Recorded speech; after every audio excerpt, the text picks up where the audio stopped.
কখনো কখনো জীবন আমাদের এমন এক সন্ধিক্ষণে দাঁড় করায় যেখানে আমরা নিজেদেরকে বারবার একই প্রশ্ন জিজ্ঞাসা করি। আমি যা স্বপ্ন দেখেছিলাম তা কখন পাবো? রাতভর যে প্রার্থনাগুলো করেছি তা কখন পূর্ণ হবে? আমরা বলি, আমি কঠোর পরিশ্রম করছি, তবুও কেন আমি ফল পাচ্ছি না? এই ধরনের মুহূর্তে আমাদের আত্মা ক্লান্ত হয়ে পড়ে, আমাদের আশা দোলা দেয় এবং আমাদের মন ভাবছে যে এটি আমাদের ভাগ্যে নেই। কিন্তু অপেক্ষা করুন, কারণ মহাবিশ্বের একটি নীরব নিয়ম আছে। ঈশ্বর কখনো দেরি করেন না, তিনি কেবল প্রস্তুতি নেন। পরমহংস যোগানন্দ বলেছেন যে ঈশ্বর প্রতিটি সত্যিকারের প্রার্থনার উত্তর দেন, তবে কেবল তখনই যখন আত্মা তা গ্রহণ করার যোগ্য হয়। এই ভিডিওতে আমরা শিখব কেন জীবনের সবকিছু ঠিক তখনই আসে যখন আমাদের সবচেয়ে বেশি প্রয়োজন হয়, এবং কেন অপেক্ষা করা সত্যি ঈশ্বরের সর্বশ্রেষ্ঠ আশীর্বাদ। আপনি যদি কখনো ভেঙে পড়ে থাকেন, ক্লান্ত বোধ করেন, অথবা আপনার কঠোর পরিশ্রম নষ্ট হয়ে যাচ্ছে বলে মনে করেন, তাহলে এই ভিডিওটি শেষ পর্যন্ত শুনুন, কারণ এটিই হতে পারে সেই উত্তর যা আপনি বছরের পর বছর ধরে অপেক্ষা করছেন। তাহলে আসুন শুরু করা যাক। যখন সময় স্থির হয়ে যায়, যখন আমাদের সামনে কেবল নীরবতা এবং প্রত্যাশা থাকে, তখন মন সবচেয়ে অস্থির হয়ে ওঠে। আমরা ঈশ্বরের কাছে প্রার্থনা করি, তাকে ডাকি, কখনো অশ্রু সহকারে, কখনো নীরবতার সাথে। তবুও মনে হয় যেন তিনি শুনছেন না। কিন্তু তিনি কি সত্যি শুনছেন না? পরমহংস যোগানন্দ বলতেন যে ঈশ্বরের নীরবতা তার উপস্থিতির প্রমাণ। হ্যাঁ, কখনো কখনো যখন তিনি উত্তর দেন না, তখন তিনি আমাদের গভীরে থাকেন, আমাদের উত্তর দেওয়ার জন্য প্রস্তুত করেন। যোগানন্দের জীবনে এমন একটি সময় এসেছিল যখন তিনি আমেরিকা যাওয়ার আগে ভারতের সব কিছু ত্যাগ করেছিলেন। তিনি একজন তরুণ সন্ন্যাসী ছিলেন, যিনি সারা ভারত জুড়ে ঈশ্বরের অভিজ্ঞতা ভাগ করে নিতে চেয়েছিলেন। কিন্তু পরিস্থিতি তাকে বাধা দেয়। তিনি তার মাকে হারিয়েছিলেন এবং তার পরিবার থেকে নিজেকে দূরে সরিয়ে নিয়েছিলেন। তবুও যখন তিনি ঈশ্বরের কাছ থেকে নির্দেশনা চেয়েছিলেন, তখন তিনি কেবল নীরবতা খুঁজে পেয়েছিলেন। সেই নীরবতা ছিল ভীতিকর। অপেক্ষার শেষ ছিল না, কিন্তু এই নীরবতার মধ্যে যোগানন্দ তার আধ্যাত্মিক অনুশীলনকে তীব্র করে তুলেছিলেন। তিনি নিজের মধ্যে গভীরভাবে অনুসন্ধান করতে শুরু করেছিলেন। প্রতিটি অভ্যন্তরীণ বাধা যা তাকে ঈশ্বরের কাছ থেকে দূরে রাখছিল, তা বুঝতে পেরেছিলেন। আমরা অনুভব করি যে আমাদের প্রার্থনার উত্তর দেওয়া হচ্ছে না, কিন্তু সত্য হলো ঈশ্বরই আমাদের যোগ্য। কখনো কখনো আত্মাকে উত্তর পাওয়ার আগে পরিপক্ক হতে হয়। ঠিক যেমন একটি বীজ গাছে পরিণত হতে সময় নেয়, তাৎক্ষণিকভাবে ফল ধরে না, বরং তার শিকড় গভীরে বৃদ্ধি পায়। আমাদের প্রার্থনাও ঠিক তেমনই, তারা ঈশ্বরের কাছে পৌঁছায়। প্রতিটি আহ্বান তার চেতনায় নিবন্ধিত, কিন্তু তিনি তখনই সাড়া দেন যখন আমরা তার পরিকল্পনা গ্রহণ করতে, বুঝতে এবং গ্রহণ করতে অভ্যন্তরীণভাবে প্রস্তুত থাকি। আমরা আমাদের সীমিত সময়ে চিন্তা করি, কিন্তু ঈশ্বরের সময় নেই, কারণ তিনি চিরন্তন। তিনি লক্ষ্য রাখেন কখন আমাদের আত্মা তার উত্তর গ্রহণ করার জন্য যথেষ্ট শক্তিশালী হয়ে উঠেছে। যখন আমরা ঈশ্বরের কাছে কিছু চাই, তখন আমরা প্রায়শই তার অনুগ্রহকে তাৎক্ষণিক উত্তর হিসেবে ব্যাখ্যা করি। আমরা মনে করি যে যদি তিনি এখনই আমাদের তা না দেন, তাহলে সম্ভবত তিনি তা মোটেও দিচ্ছেন না।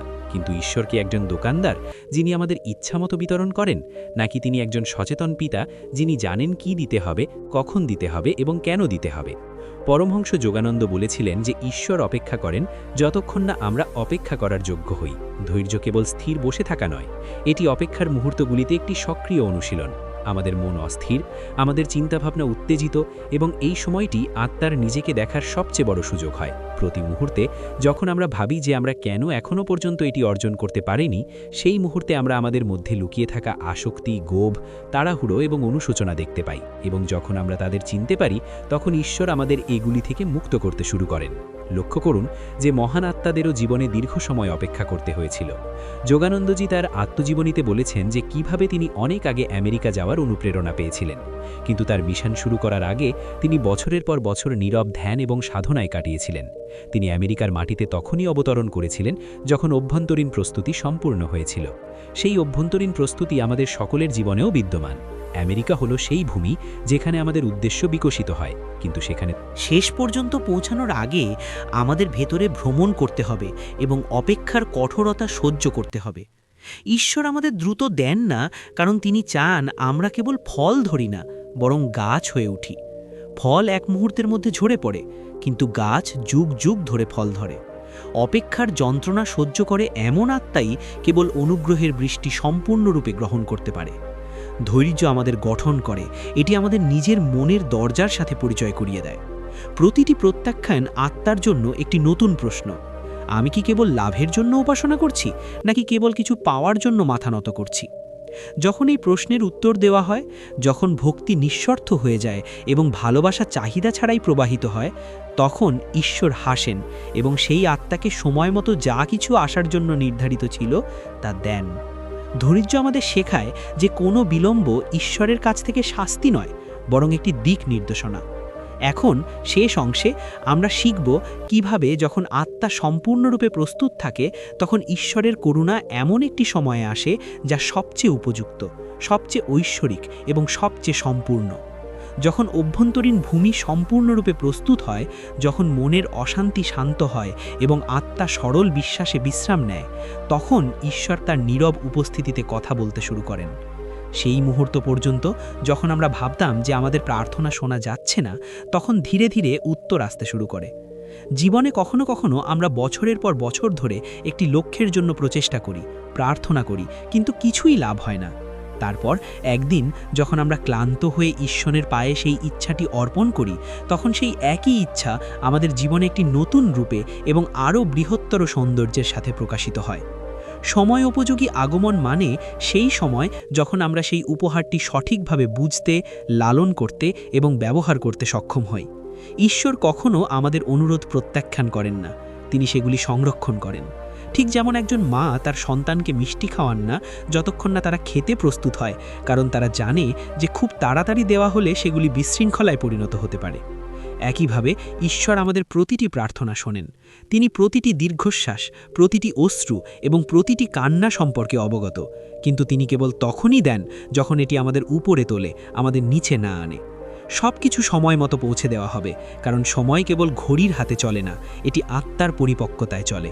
যখন আত্মা প্রস্তুত থাকে, যখন জীবনের অভিজ্ঞতা আমাদের বিনয়ী করে, যখন হৃদয়ের আকাঙ্ক্ষা ঈশ্বরের ইচ্ছার সাথে মিশে যায়, তখন অনুগ্রহ কেবল উত্তর হিসাবে নয়, বরং ঈশ্বরের উপস্থিতি হিসাবে অবতীর্ণ হয়। আপনি যা চেয়েছিলেন তা পাবেন, অথবা আরও ভালো কিছু, ঠিক যা আপনার আত্মার প্রয়োজন ছিল। একমাত্র শর্ত হল বিশ্বাস বজায় রাখা, ধৈর্য গড়ে তুলুন এবং প্রেমে ডুবে থাকুন, কারণ সব কিছুই সময় মতো আসবে। কিন্তু সেই সময় আপনার ঘড়ি অনুসারে নয়, বরং ঈশ্বরের করুণা অনুসারে আসবে। যখন সেই মুহূর্তটি আসবে, তখন আপনি জানতে পারবেন যে আপনার অপেক্ষা বৃথা যায়নি, বরং এটি আপনাকে এমন এক দেবত্বের জন্য প্রস্তুত করছিল যার স্বাদ চিরন্তন। তাই প্রিয় আত্মারা, আজকের বার্তাটি কেবল এই নয় যে ঈশ্বর আপনার কথা শোনেন, বরং তিনি আপনার ভেতরের প্রতিটি ক্লান্তি, প্রতিটি দীর্ঘশ্বাস, প্রতিটি ভগ্নতা জানেন। যখন আপনি ধৈর্যের প্রদীপ নিভে যেতে দেন না, তখন তিনি নিজেই আলো হয়ে ওঠেন এবং আপনার পথ আলোকিত করেন। পরমহংস যোগানন্দ বলতেন যে ধৈর্য, বিশ্বাস এবং আত্মার আহ্বান, এই তিনটি জিনিস একসাথে ঈশ্বরকে আকর্ষণ করে। তাই যদি আপনি আজ তা না পান, তবে চিন্তা করবেন না। তোমার যা কিছু আছে সময় মতো তোমার কাছে আসবে, এবং কেবল তখনই যখন তুমি ভেতর থেকে যোগ্য এবং প্রস্তুত থাকবে। এই যাত্রায় বিশ্বাস রাখো, কারণ তোমার সময় নিশ্চিত, তোমার উত্তর আসার পথে, এবং ঈশ্বর তোমার খুব কাছে। যদি এই কথাগুলি তোমার হৃদয় স্পর্শ করে, তাহলে দয়া করে তাদের সাথে শেয়ার করো যারা হাল ছেড়ে দেওয়ার পথে। ঈশ্বরও তাদের সময় মতো দেখা করবেন, এবং তোমারও। জয় শ্রীকৃষ্ণ।